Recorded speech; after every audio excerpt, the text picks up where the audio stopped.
Alors, je suis Charles Primard, je suis étudiant en deuxième année, donc maintenant en césure de l'ENSAIA. Je suis en spécialisation MAPI, donc Management des activités et des projets d'innovation. Et je suis en échange actuellement à Chicoutimi, au Québec, donc au Canada. Alors bonjour, moi c'est Sophie Lorenzini. Je suis en pré-spécialisation formulation à SAIA. Je suis en année de césure entre la deuxième et la troisième année. Et je suis ici en mobilité internationale à l'UQAC pour faire une maîtrise mixte entre gestion de projet et gestion des organisations. Alors, donc, pourquoi je suis parti en mobilité donc, pour être tout à fait honnête, c'était d'abord pour avoir ma césure, puisque après plusieurs mois de recherche infructueuse de stage en entreprise, ne voulant pas de labo, j'ai dû choisir une mobilité. Et j'ai un peu sauté sur l'occasion aussi, puisque cette mobilité ici au Québec me permettait d'avoir des cours de gestion de projet et de gestion des organisations, ce qui est un véritable plus pour ma spécialisation, bien sûr. Pour moi, c'est une vraie plus-value d'avoir cet enseignement qui est différent. Et effectivement, j'apprends de nouvelles choses et je pense que ça va me servir, même si je ne veux pas faire un poste de manager par la suite. Et puis c'était le Canada, c'était loin, c'était beau. Non, franchement, c'est... Oui, c'est à peu près les raisons pour lesquelles j'ai fait ça. C'est un peu particulier ici, c'est-à-dire que c'est un modèle anglo-saxon, complètement différent de SAIA. J'ai une quinzaine d'heures de cours par semaine. Du coup, j'ai cours genre, le lundi et le mercredi et j'ai rien le reste de la semaine. Donc c'est vrai que c'est un peu particulier, on n'a pas grand-chose à faire. La question travail, on est très loin d'être débordé. Le système de notation est un peu particulier, bon, c'est complètement de notre niveau. Hein. Globalement, on n'a pas vraiment de problème avec les matières qu'on a ici. C'est vraiment une formation qu'on peut faire en tant qu'ingénieur et qui est complémentaire à la formation d'ingénieur, donc c'est très intéressant pour ça.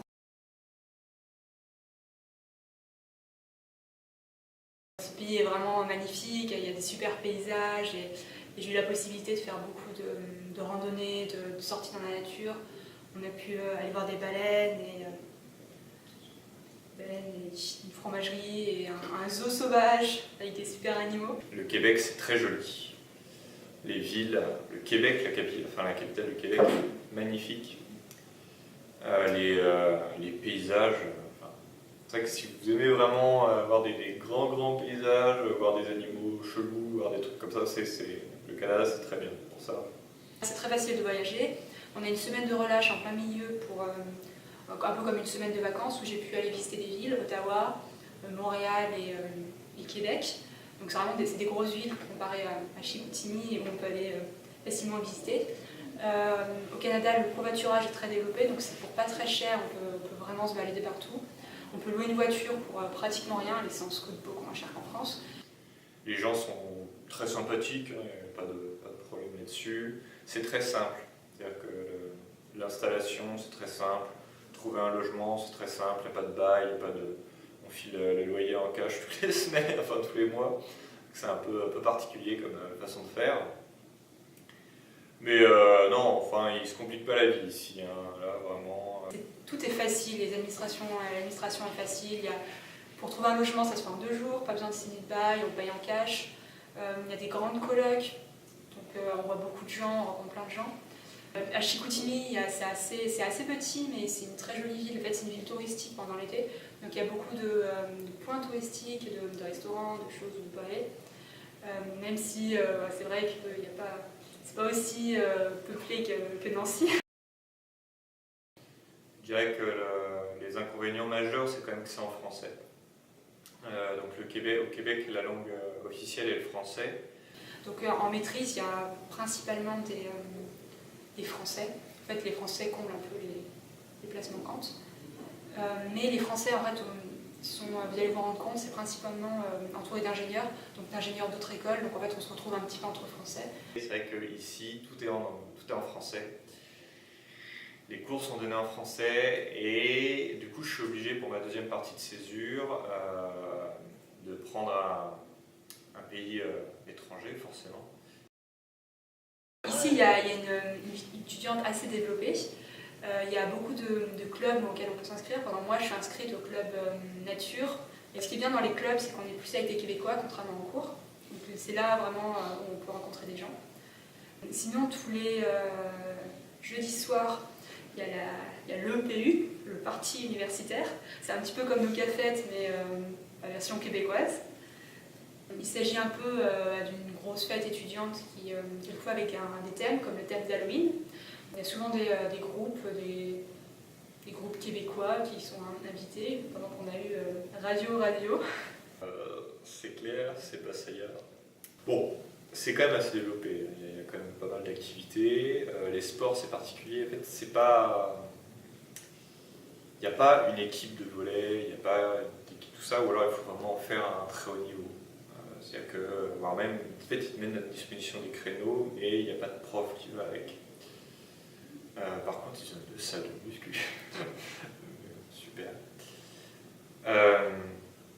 Donc, vie étudiante, ouais, je sais pas. Du coup, ce que ça m'apportera pour la suite, d'avoir passé un semestre quasiment à avoir fait de la gestion de projet, gestion des organisations, c'est les cours que je suis ici. Ça c'est un plus, parce que ça permet de voir des côtés, des façades, vraiment d'étudier complètement ces matières-là, ce qu'on ne fait pas forcément à SAIA, sauf en MAPI. Voilà, c'était vraiment ça, avoir un plus là-dedans pour les futurs métiers que je souhaiterais faire, forcément. Et avoir vu également le système anglo-saxon.